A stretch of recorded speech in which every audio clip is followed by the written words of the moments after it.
On 10th July 2019, Martin Guptill effectively sent New Zealand cricket to their second successive World Cup final with an impressive feat of athleticism which dismissed MS Dhoni.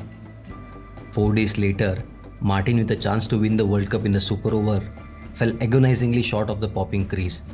New Zealand lost a heart-wrenching World Cup final against England, thus extending their wait for the most coveted prize by 4 more years.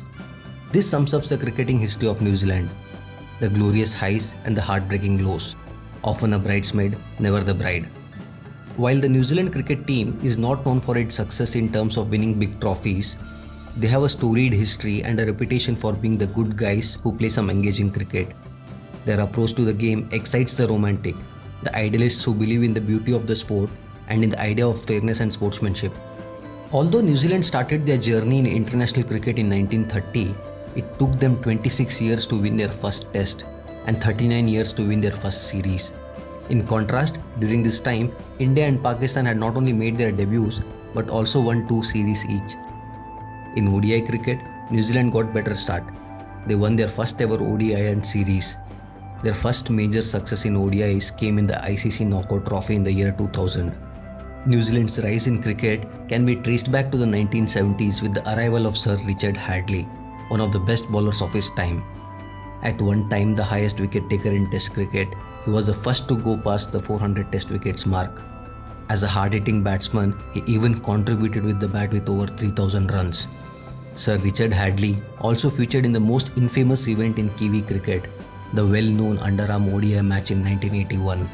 The Kiwis, needing 6 runs to tie the match, were shocked at the antics of Australian captain Greg Chappell, who instructed his brother Trevor to bowl an underarm ball, which wasn't illegal at that time, but it was unsporting.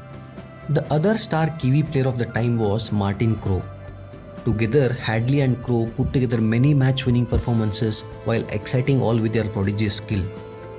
Eventually, Crowe began to script his legacy. He was for New Zealand what Sachin Tendulkar would become for the world cricket. He top scored in the 1992 World Cup and took his team to the semi-finals, where they lost a close encounter to the eventual champions, Pakistan cricket team. Martin Crowe brought the attention of the Kiwi fans back to the game, which was a rugby-loving nation and was starting to lose interest in cricket. Crowe was also a great thinker and is widely regarded as one of the best captains to have played the game. It wouldn't be an understatement to say that for a long time, Hadlee and Crowe carried New Zealand cricket. In 1994, Stephen Fleming entered the fray and eventually ascended to the captaincy. A fantastic leader, his team was of strong collective, making up for the lack of world-class cricketers. Perhaps the chink in the armor was the lack of world-class specialists. Nevertheless, New Zealand under Fleming was a good side, reaching the semi-finals of the World Cup in 1999. Stephen Fleming also handed debuts to a couple of cricketers who would later on be the flag bearers of New Zealand cricket, Daniel Vettori and Brendan McCullum. New Zealand under these two great leaders continued to play in the right spirit of the game and stayed true to the nice guys tag.